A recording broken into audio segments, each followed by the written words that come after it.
discipleship, wenno jay makunkuna nga panagdisipulo. But hantayo nga maawatan dadjay, no hantayo nga maawatan pay nga umuna ti disciple. Okay, isu nga itaan tayo daytoy word nga what is disciple. Wenno anya daytoy makunkuna nga disipulo, wenno alagad iti Tagalog, ti Ilocano na matket di makunkuna nga adalan. Wenno adalan. Siyak dagiti adalan. Sika da kayo dagiti adala kunamot ni Apo Jesus. Okay. Dayta ti tema nga antayo adalan tatang aldaw what is disciple. So ada ti three key characteristics iti disciple. Tapno agbalin tayo nga making disciple of Jesus. Agbalin tayo nga mang aramid met iti mang disipulo tayo iti disipulon ni Apo Jesus babaen kada tayo. Masapul nga maawatan tayo nga umuna jay biag mo nga mismo as being a disciple. Okay po ba? So agkikinnonek daytoy. No da tayo ket sursurutan tayo ni Apo Jesus or da tayo ket follow tayo. Diba follower tayo haron? Ala nga EJFB nga adati followers. Adamot iti follower ni Apo Jesus Kristo. So daytoy panaging follower ni Apo tayo nga Jesus Kristo ket nayon na daytoy jay panagbalin tayo nga disipulo. Wenno jay makunkuna nga no na disipulo ka ket adamot ti target mo making disciple of Jesus. So akikinunek daytoy. Okay? Amen po ba? Okay. So kitaan tayo nga ron itata no anya tiniling na daytoy. We are called by God to be disciple of Jesus. Nawagan na tayo kano ni Apo Dios nga agbalin nga disipulo ni Apo tayo nga Jesus Kristo. And the core mission of the church is to make disciples. Dahil kano iti core mission, iti maysa nga iglesia. Dahil iti talaga nga nakaayaban tayo. Agbalin tayo nga alagad, agbalin tayo nga disipulo. No, disipulo ka ngamin, as langay sikakat adalan ka nga rod. Adalan ti Ilocano na ti disipulo ay. No, adalan ka, sikada jay masuruan, yan. Si kada jay ko na tayo nga agbalin nga adalan ni Apo tayo nga Yesu Kristo. So the most fundamental question is what is a disciple of Jesus? So yun yung ating susumbatan. Nya ba ti talaga nga disipulo ni Apo Jesus? At okay, dagitoy iti sumbat. A disciple of Jesus is someone who is following Jesus. Ti disipulo kano ni Apo Jesus, di talaga nga sumusurot kini Kristo. Pasurot ka, follower ka. Mawatan nyo na jay? Dajay ti umuna nga meaning na iti disciple. No disciple ka, no disipulo ka ni Apo Jesus, sursurot. Tumisuna, parang ganun lang yun ano? Di ba? Mahala yun na jay? Parang ganun lang yun. Ikaw ay talagang disipulo niya. Followers ka nga ron. Followers na ka. Someone who is following Jesus. Sinusunod mo siya, pina-follow mo lahat yung kanyang mga sinasabi, itinuturo, para ikaw ay unti-unting maging alagad niya. Pawatan nyo na dyan. And it committed to the mission of Jesus.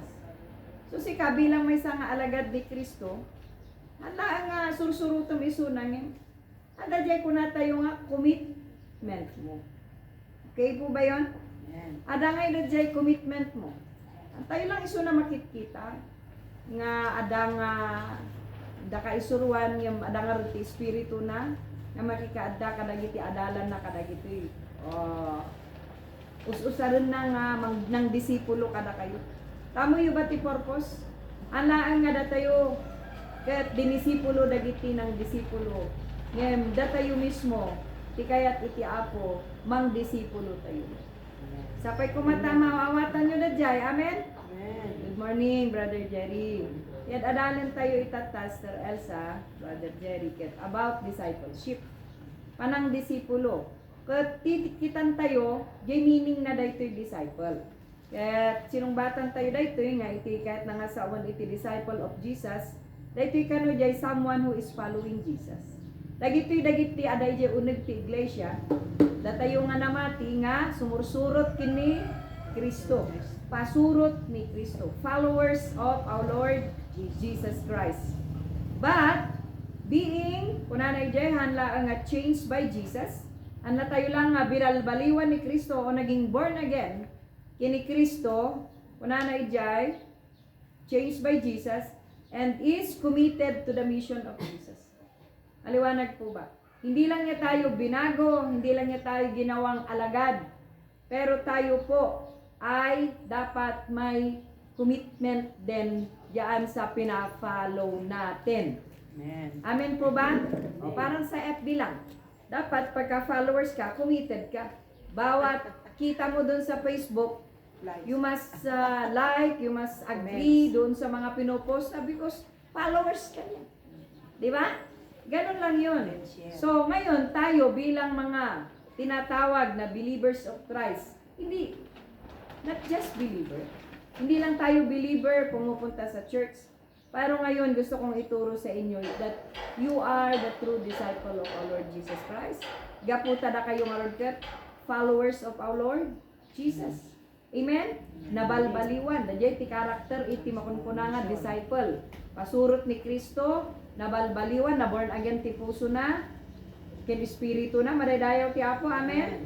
And committed iti mission ni Apo Jesus. Alagad ka nga eh. Nakita niyo ba yung mga alagad ni Jesus noong araw? Committed sila. Bakit? Iniwan nila lahat ng kanilang mga profesyon. Si Dr. Lucas as being a doctor, iniwan niya yung pagiging doktor niya. Follower nga ni Jesus eh. Sumunod siya kay Jesus. Naging tunay na alagad. At alam niyo ba, ang ginawa ng Panginoong Jesus sa mga alagad niya, tinuruan niya. So, tayo sa loob ng church, tayo ay tunay na alagad ng Diyos. Kaya nga tayo nagsa-Sunday school, natuturuan tayo ng mga salita ng Diyos. May cell group pa. Para ma-immune tayo doon sa mga katuruan ni Kristo, para tayo ay maging ganap na alagad ni Kristo. Amen. Amen. At hindi lang doon natatapos yun. Meron tayong commitment, meron tayong responsibility as being a Christian sa mission ng ating Panginoong Jesucristo. At ang mission na yan is to share the good news. Saan niya yan sinabi? Matthew chapter 11, chapter 29, 18 to 20. Anak, nagkamali. Go and preach the gospel and make them disciples. Teaching them to obey. Aramidin nyo isunod nga adalan. Kunanay jay. Ket sursuruan nyo ida. Sinabi niya ba doon na pastor lang ang maging isang disipulo? Dito. All believers, lahat ng mananampalataya ni Kristo ay tinatawag na alagad ng Diyos. At may responsibilidad ka na mag-share, magbahagi ng salita ng Diyos. At hindi lang yun doon natatapos, kaya mahaba itong aralin natin. Kasi kapag ikaw ay disipulo, hindi lang enough na you share the word of God. Dapat dinidisipulo mo rin sila. Gaya ng pagkakadisipulo mo ngayon. Glory to His name. Amen? Binabantayan mo yung bawat tao na sinishiran mo. Okay, bago tayo pumunta doon, ilinawin ko sa inyo ang mga ibig sabihin nito. Okay, yun yung unang ibig sabihin. Matthew 11:7, ano po ba ang sinasabi doon? Pakibasa nga mga young people. Ayan na dagijay Biblia yo. Mark 1:17. Matthew chapter 4 verse 19. Okay? To be a helpful. Okay. And dahiti dagijay makatulong kada tayo tapno makita tayo iti bagbagana dito. Anong sabi doon? Mark 1:17. And Jesus said to them, "Follow me, and I will make you become fisher of men." Una na kadakwada niya, sumurot kayo, taramidan kayo nga mangalap. Ta ana ngamin ay ati trabaho da Pedro idi ngamin. Fisherman. So nga kuna na, may kayo taramidan kayo nga mangalap han nga tilamos. Ngem ti karkararwa. Kahit nasa unda jay, aramidon kayong disipulok, tapno, mangkalap kayo ti kararwa sa anan nga dagiti. Ikan ijay, bye-bye. Okay. So, dito ay kunana, manotis tayo dito nga, ay require ni Apo Jesus kadakwada nga, i-follow Jesus. Dapat i-follow tayo ni Apo Jesus. Maawatan tayo ba yung word na follow? Pasurot na ka. Followers ka. Pasurot ka. No, pasurot ka ang kalampas pasurot. Ada iti aramidem ijay no sikakat may saka nga pasurot. Dala nga pasurot nga awan anyaman nangem kunana ijay inadalan ni Apo Jesus isuda. But before nga mapantay ijay, sige kitan tayo pa. He or she is being changed by Jesus. Hindi lang siya follow pasurot o followers na Apo Jesus Kristo, but isuna kung natay tatay changed by Jesus. Na sukatan isuna ti biyag na babanti panangawat na kini Apo Jesus nga isuna tinang sukat iti biyag na madaydayaw iti Apo. Amen po ba? And she is committed to the mission of Jesus. Amuna nga i-commit iti biyag na kini Apo Jesus Kristo. Okay. Makita tayo, kung amin may kuha nga, wanda TV tayo, pakita tayo kung mada ito, next Sunday ito. Yung diagram, iti beginning, iti, kuna tayo nga panang surot tayo kini Apo Jesus Kristo. Okay, dapat, da jay mind tayo, diti tirugina nga, jay ulo tayo, hindi jay panunot tayo, kaya't ada kumada jay mabuo. Awatan nyo ba? Ada kumada jay mabuo nga desisyon. Ijay biyag kin pusong nga talaga nga sikakat sumurot ka kani Apo Jesus. Ket no sika tapno agbalin ka nga disipulo na nga makirelasyon na pudpud mo kani Apo Jesus. Nga basta dendenged ka ngin talaga nga ipapuso.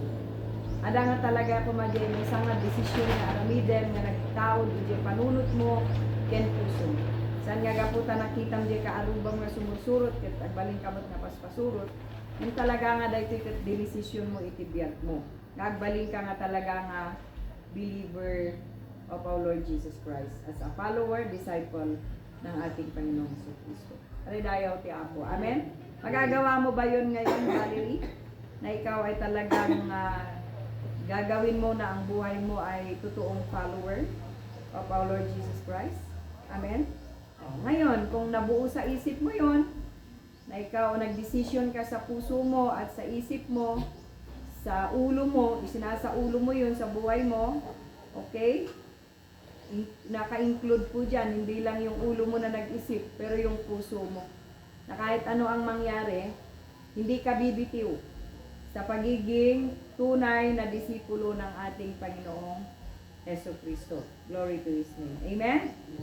And yung kamay mo na magtataas, na magsasabi sa pamagitan ng iyong paggalaw, ay susundin mo ng totoo sa puso mo na ikaw ay talagang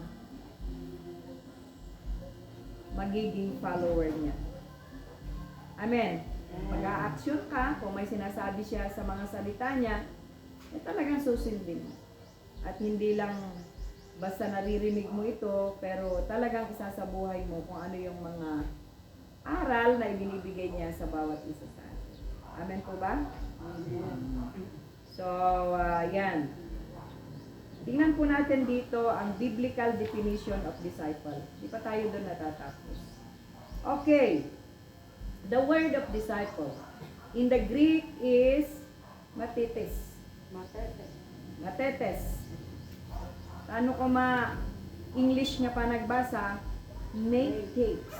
Ngem gaputa Greek word matetes. Dahito kano, we translate it. Okay? Dahito from the Greek word na i-transfer dahito when no naisalin ito na word disciple, it also means learner. Okay? Ano ang ibig sabihin nito sa Greek word, Valerie? Matetes. Ang galing naman ni Valerie. Sa English, kapag inilipat mo sa English translation is learner. Take note, learner. Or student. Follower. Nakita, tigat lang sa uwan. Adalan ka, yung learner, natututo ka. Student ka, estudyante ka niya. Follower ka niya. Adalan na ka. Adadayo tiapo. Amen? Okay, tandaan nyo yan ha. Means in Greek word, may salang kasinmakop, no Greek ti pagsasao, one word lang, matetes. Pero sa English, mayroong tatlong ibig sabihin. Learner, student, and follower. Kuha nyo? Get nyo yan? Amen? Okay. Na binubuo ng word na disciple. Okay? So, pag sinabing disciple ka, learner ka, student ka, follower ka.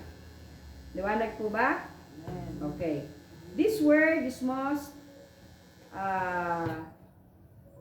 akin to the environment of an internship where an expert apprentices a student toward competency and a trade or skill.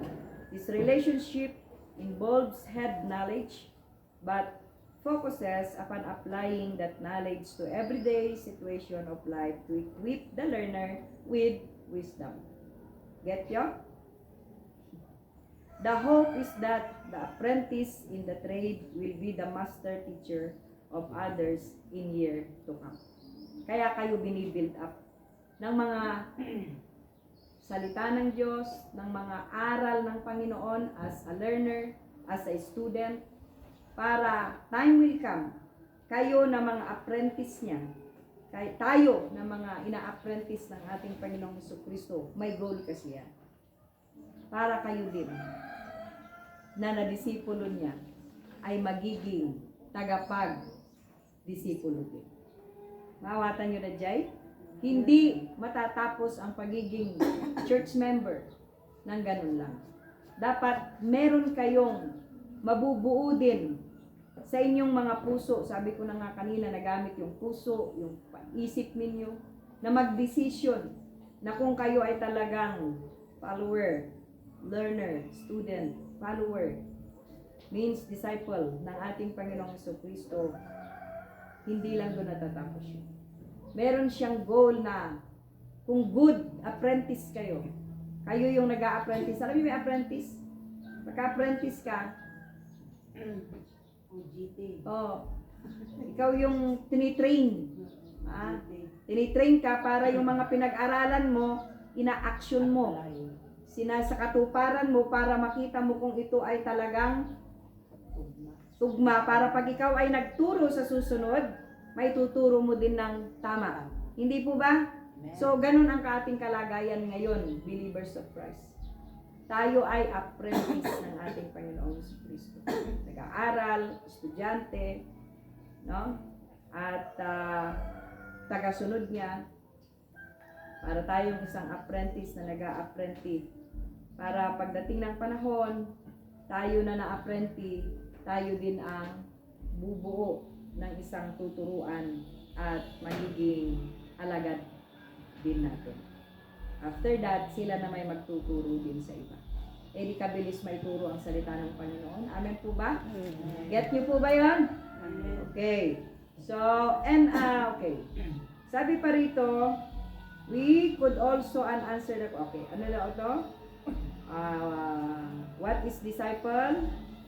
The description of disciple of Jesus found in the New Testament, taking out cue from various Bible passages, we discovered a disciple is someone who trusts Jesus so much they pledge their full allegiance, hold faith in Him. Ito daw yung mga makikitang biblical character na nasa mga taong tagasunod talaga ni Kristo. So nga, i-check yung adi-adi condition nyo. Kaya po tayo nga sa Kristo. No? Ayan nyo dito, ito nga ba?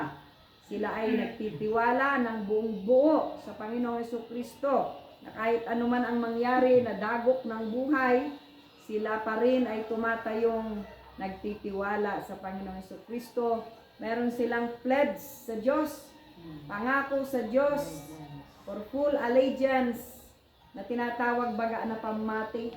Meron silang talagang pananampalatayang hindi mabubuwag, no? Sa Diyos. Na talagang nag-commit sila sa Panginoon na sabi nila, Lord, kahit anong mangyari ako ay magtitiwala sa iyo. Bilang ako iyong follower, bilang ako iyong estudyante, bilang ako iyong learner. Hallelujah. Saan pa nga ba ako magtitiwala? Ako nga idilidisipulo. Yan. Dapat meron tayong ganong commitment. Makita sana sa atin ito. Amen? Itong mga taong ito na disipulo ay imitate Jesus' life completely as both their teacher and Lord. Dapat tayo daw na tunay na disipulo, ini-imitate natin si Jesus completely. No? Di ba kapag follower ka, para bang iniidolo, ganun ba yun? Na ini-imitate mo? Lahat ng gusto niya, ginagawa mo. Mga artista na iniidolo yung mga artista, pati pag kung ano-ano yung ginagawa ng kanilang artista, gusto nila, gawin din nila Ganon ka-devoted yung mga taong tunay daw di umano na follower o taga-hanga, taga-sunod. Idol. Kaya kung ina-idol natin ang Panginoong Kristo, yung buhay niya, nung siya nandito sa lupa, sana siya yung idolo natin. Tinutupad mo yung salita na ganun lang. Amen ba? Sinasakatuparan mo yung mga buhay niya, ginagaya mo. Mapagpakumbaba siya, mapagpatawad siya. Makikita natin na dapat nating iduluhin sa Panginoong Kristo. No? Nasa Kanya na lahat. Di ba? Wala kang masasabi. Pagpapatawad, patience. Kaya pag wala tayong pasensya, isipin mo na lang siya na kinuha niya lahat ng pasensya sa mundo. Pag wala kang pag-ibig, tingnan mo na lang siya na idolo mo. Siya ay tunay na pinagmula ng tunay na pag-ibig. Diba? May sinakripisyo niya ang buhay para sa iyo, para sa atin. Tunay siya na nagkatawang tao at Diyos. May paghanga ka talaga. Meron ka bang tawag doon? Iniidolo mo ba talaga siya na gusto mo yung buhay niya maging buhay mo din? Tama po ba? Ganun po ba tayo sumamba sa ating Panginoong Jesus? As teacher and Lord? Amen. Amen. Ganun baga ang buhay ng Kristiyano na gusto ng Diyos? Di Kristiyano masuruan. Ang aparparampaw tibiyag. Isipin mo yan mga young people. Separated tayo from darkness unto light. To become a true disciple of our Lord Jesus Christ. Yun naman ang aim ng Diyos. Kaya nga sabi niya, go and preach the gospel to all nations. Teaching them to serve, sabi niya. Di sana ganun ang sinabi ng Diyos. Kung ang buhay Kristiyano ay uupo lang dito, maghihintay ng kamatayan, at may pinangako ang buhay na walang hanggan, hindi po doon nagtatapos. Ang layunin ng Diyos sa buhay natin. Okay? Mawatan nyo. I-imitate, nakikita sana itong buhay na to. Imitate Jesus' life completely as both the teacher and Lord. Okay, ano pa? Look to Jesus' teachings as the basis of moral decision making. Tumitingin sila kung ano ang katuruan ni Kristo as the basis of moral decision making sa buhay. Pag may problema sila, ang mga tunay na disipulo sa katuruan ni Kristo tumitingin. Hindi sa katuruan ng mundo ito. Bigyan ko kayo ng isang example. Halimbawa, may problema kayo sa sakit. Ano ba ang teaching ng ating Panginoong Jesus? Pumunta ka sa isang manggagamot na nag-uurasyon. O ano ba ang teaching niya? Pray. Umuna nga aramido magkararag ka. Seeking medical assistance. Diba? Ang iparit niya po Diyos dito. Kajay doktor, kagpa-check up, isuro na ka amin ni Apo Diyos. Ikarkararaga, magbasa ka ti sa una, kasi mati, isuro na. Agtalit ka kini Kristo. Ngay suti poon kinrugi iti pamating nga mangagas iti amin. O nada problema ti amin nga banag. Dapat ba nga sikakit agpulpok ka? Agtatarang ka? Kanya ti teaching basis ni Apo Yesu Kristo nga isutsuruton. Agkalma ka. Alagi kong jay sursuro ni Kristo ken ka. Nga iti amin italit mo iti Dios babaan iti napundo nga panagkarkararag.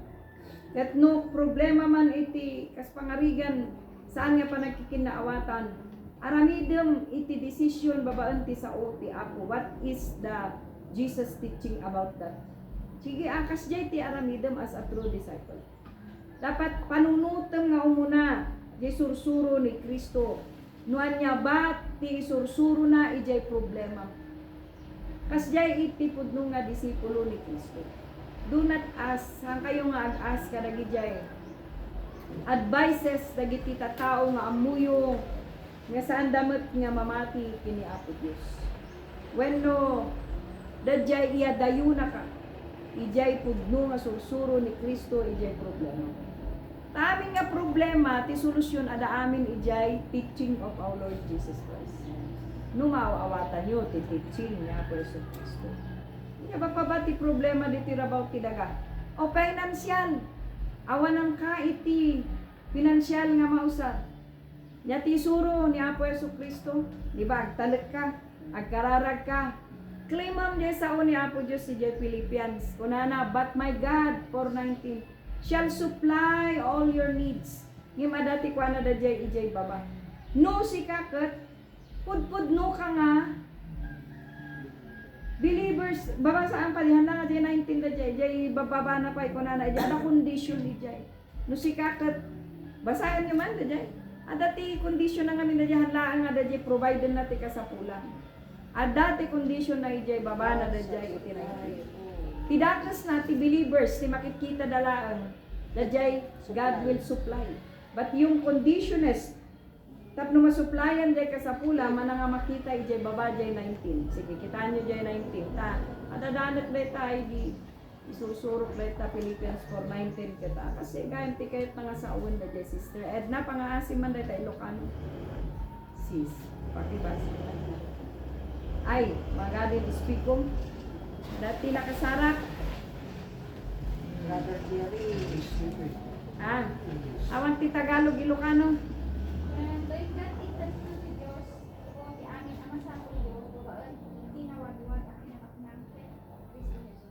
Di ba baba na sis? 19, 20, 21. Tuloy mo.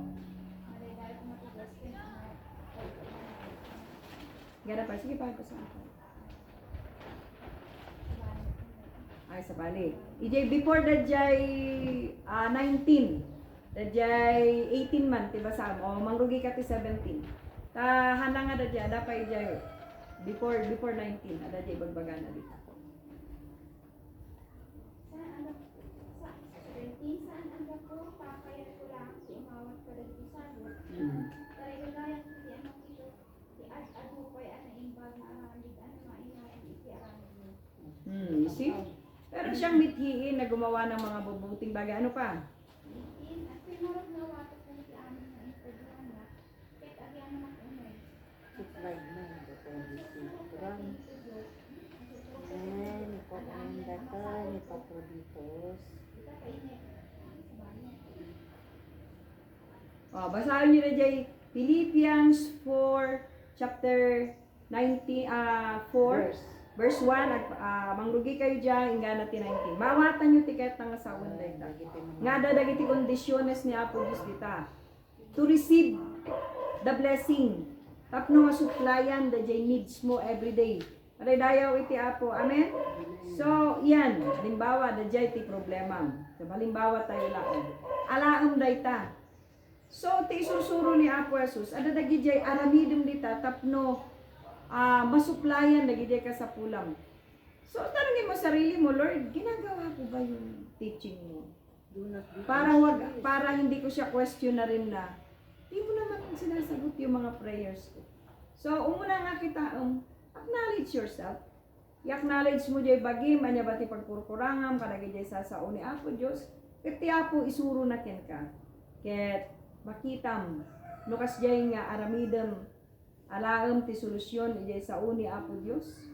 Paridayaw ti Apo, idalanda ka iti Apo.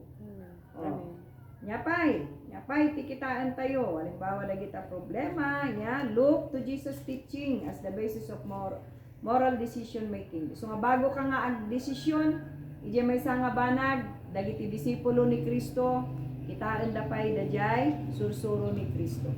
Amen? Huwag pabigla-bigla sa mga desisyon, lalo na kung sa desisyon na gagawin mo ipapalpak ka. Atan nga may daydayaw ni Apo Diyos.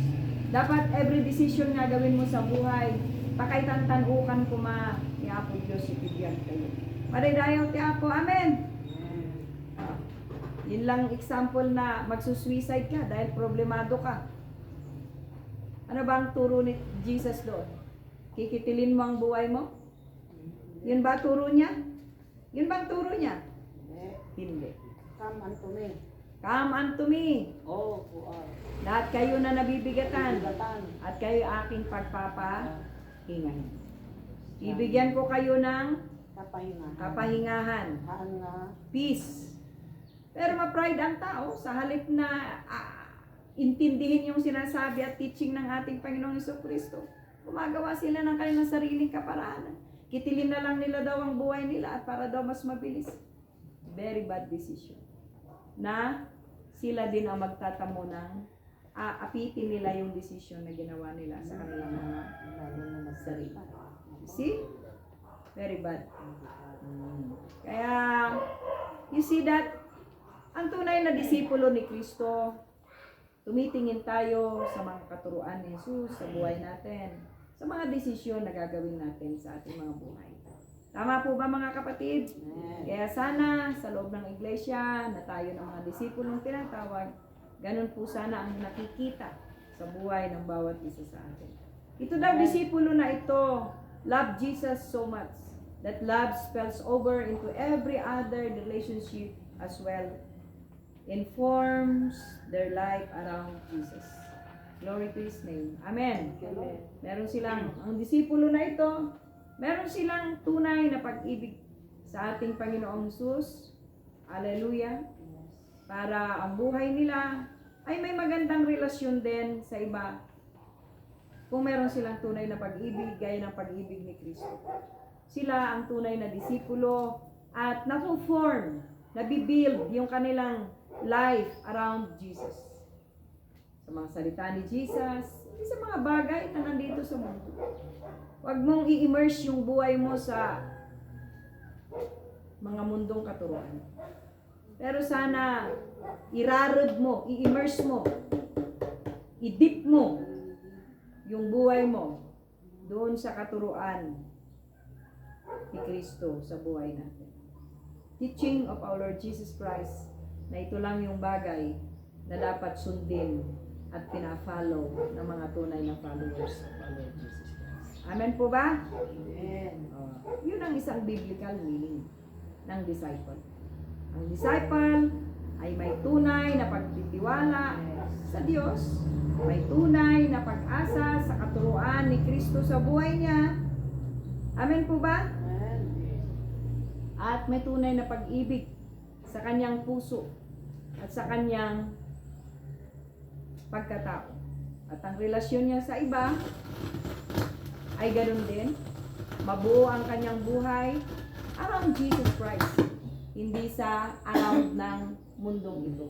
Amen. At dahil marami kang barkada, sana makita mo na ang buhay mo, Charis, hindi sa around ng classmate, hindi sa around ng mga tao na sa paligid mo, kundi around the teaching of our Lord Jesus Christ. Ma-form ka sa buhay na kung ano ang itinuturo sa iyo sa church. Amen po ba? Amen. Kapag ka marunong magmura ang nasa paligid mo, huwag mong gayahin. Hindi sila ang dapat mong gayahin at iidolo. Because you are a disciple of our Lord Jesus Christ. Amen. Amen. Kapag disipulo ka, huwag mong gagayahin yung estilo ng mundo. Hallelujah. Amen. Pag mapagmura sila, ikaw anak ka, disipulo ka, tingnan mo ang sarili mo na follower ako of the Lord Jesus Christ. Ginagaya ko siya. Tinutupad ko yung mga salita niya. Siya yung idolo ko. Ano ba to? Puro pagmumura. Puro mga bad kinukwento ng mga ito. Lord, dapat ko ba silang pakinggan? Dapat ba ako makipaghalakhakan sa kanila? Umiwas ka. Diba? Kasi hindi sila magandang impluensya. Umiinom sila. Kung saan-saan sila pumupunta at sa halip ay sinusuway nila ang kanilang mga magulang. Sa halip na mag-aral, kung ano-ano ang ginagawa nila, ito ba Lord ay ayon sa teaching mo? Ayon ba ito sa mga salita mo dahil ikaw naman ang aking sinusunod? O siyempre, eekesan yan ni Jesus. Huwag mong gawin. Dahil ang teaching ni Jesus, obey your parents. E di hiwalay ka na doon sa katuruan ni Kristo. Eh kung follower ka ni Jesus, sumunod ka ng maayos sa mga teaching niya. Kasi balang araw, pagtanda mo anak, makikita mo, tama pala ang Biblia. Tama pala ang katuruan ni Kristo. Tama palang ako'y disipulo niya. Dahil pag sinunod ko siya, susunod din ang blessing sa atin. Hindi basta blessing ang tatanggapin mo, matuto ka munang sumunod before the blessing comes. Alalayaw iti Apo. Amen? Ganyan ang buhay natin na mga Kristiyano. Tayo ay disipulo. Tayo ay... Ano yung ibig sabihin ng disipulo? Follower. Follower. Nahuli na kayo. Yung Greek word kanina na binuo ng sa interpretation niya sa English. Matetes. Binuo ng English word na learner. Follower. Teacher, ano ba yun? Student. And followers. Okay. Binubuo ito ng word na disciple. Pag inilarawan mo yung disciple, dahil hindi nga tayo taga-Griego, kung sa Griego, isang word lang, matetes. English yung sinusunod natin. Follower na lang. Learner din. Kasi pag follower ka lang, hindi mo masyadong mayaan yung follower. Learner, student, follower, apprentice ka pa. Okay ba? Amen po ba? Lagi mong isipin nandun ka sa sitwasyon na yun. Para kapag natutukso-tukso ka, may magpapaalala sa iyo na, ay, follower nga pala ako. Bakit ako nandito sa follower ni Satan dito sa mundo? Diba? Makikita mo na ikaw ay sinet aside ng ating Panginoong Jesus into light, hindi sa darkness. Amen ba? Bawal ba naman, Pastora, magsaya? Depende naman sa pagsasayahan. Diba? Kung ang pagsasayahan mo, nakaka-offend sa Lord. Nakakatisod. Bakit susubukan mo sarili mong makakatisuran ka ng iba? Maging stumble ka, stumbling block ka. Bakit mo gugustuhin yun? Disciple ka nga. Piliin mo yung mas nakakainam. Kaya nga, bless kayo. Bata pa lang kayo, natuturuan na kayo. Hindi kayo nagamit, hindi nagamit yung buhay nyo na nakatisuran ng maraming tao before na naging Kristiyano kayo. So isang napaka-blessed na buhay. Para pag umangat yung buhay nyo sa espiritualidad, yun kasi yung buhay sa Lord. Hindi mo pwedeng pagsamahin yung buhay sa mundo at buhay sa Diyos. Para, hindi ko pa na-experience, Pastor. Ano pa ba gusto mong ma-experience? Gusto mo ba yung malapit-lapit ka na sa disgrasya? Hindi ba? Sige, sumama na ka ng sumama dyan. Pag narayot ka, di ba, ikaw alam mo ba, ang buhay mo, napakaikli. Di ba? Kaya, meron ako nabasa na naman sa FB. 3 estudyante, nagpaalam, sabi, papasok. Nung pala, iba pinuntahan. Tawagan na lang ng mga rescue, nasa morgue ng mga anak. Bakit? Nagpunta pala sila doon sa ilog, nalunod. Ang alam ng magulang, nasa school, nung pala, naglasing, saka tumalon, nalunod. Nasaan ang inam? Kung sinunod mo yung teaching of our Lord Jesus Christ na obey your parents, nag-obey ka, pumasok ka, di marami ka pang natutunan? Hindi ka nagpasaway, sumama ka sa barkada, sige, minsan lang to, ikaw killjoy ka naman. Minsan lang to yung minsan doon ka na natira. Yan. Kaya, hindi mo may salita ng Diyos, perfect kasi yan. Kaya, daytoy bagbaga kanyayo makita masukat panagbalin mo nga disipulo. Okay ba? Bata pa lang kayo, gusto ng Diyos, madisipulo na tayo, maturo tayo, maturuan tayo. Matuto din kayo. Amen? Okay. So, ayan. Ano pa? May oras pa ba tayo? 2 minutes. In this single verse, okay, tingnan natin. Yung sinasabi daw niya dito sa Mark 1:17. And Jesus said to them, "Follow me, and I will make you become fishermen of men." In this single verse, you find 3 elements of what it means to be a disciple. Ano daw bang ibig sabihin naman ito? Anong gusto niyo ipakita? Follow Jesus, follow me. Sabi niya di ba? Sumurot kayo kanya. Follow me. Ano pa? Being changed by Jesus. Na sukatan tibiyagda, hindi na sila yung dating Pedro, pero sila na ay Peter. Peter na sila. Na born again yung puso nila, nakugitin. And nung nakugit na, sabi ni Jesus sa kanila, I will make you become a disciple. Okay, so meron silang joining to Jesus' mission. Sumurot dati man. Hindi man tayo mag-mission lahat. Yung buhay man lang natin ay ayos sa Panginoon. Hallelujah, amen. Bagamat ang goal ni Lord, become all His disciples. Maridayaw iti ako. Hallelujah. So, yan lamang po ang iba pang mga ibig sabihin dahil oras na po natin para masigit pa po natin itong makita at mapag-aralan. Huwag nating masyadong gulpihin. Yan lang po muna ang ating ibabahagi ngayong umaga. At naniniwala ako na ang pagiging isang disipulo ng ating Panginoong Kristo ay makapagbibigay sa atin ng aral kung paano tayo magiging faithful na believers sa loob ng Iglesia ni Kristo. Maridayaw iti ako. Amen? Okay, yan lamang at magandang umaga, Panginoong Diyos, sa umaga nito. Maraming salamat po sa pagkakataon. Nakarinig na naman kami ng mga salita mo, lalo na tigit, Panginoon, sa patungkol sa pagiging disipulo namin sa iyo, Panginoon. Na kami po ay ginawa mong alagad, hindi lang Panginoon, para kami ay maging followers mo, pero kami po ay tinuturuan mo din. Estudyante mo kami, Panginoon, sa iyong mga salita. Estudyante mo kami sa mga turong itinuturo mo kahit nung pa sa iba. At salamat, Panginoon, dahil kami ay bahagi. Hallelujah, bilang isang mananampalataya mo, Panginoon, sa mundong ito, ay maging bahagi din kami, O God, dito sa buhay na binild mo sa mundong ito, O Diyos. Hallelujah. Lord, thank you, Father God, sa mga meaning namin na pag-aralan, sa introduction namin ngayong umaga. Thank you, Holy Spirit, sa pagkikipisan mo sa aming kalagitnaan. We give you all the praise. Lalo mo pa nga pong tigtingin ang aming pangdinig, ang aming pananaw, para lalo tigit sa lahat ay maunawaan ang mga salita mo. Lahat ng ito ay binabalik namin sa pangalan ng aming Panginoong Jesus. Amen. Amen. Ayan, binabalik ko din po sa GMC sa atin sa umaga.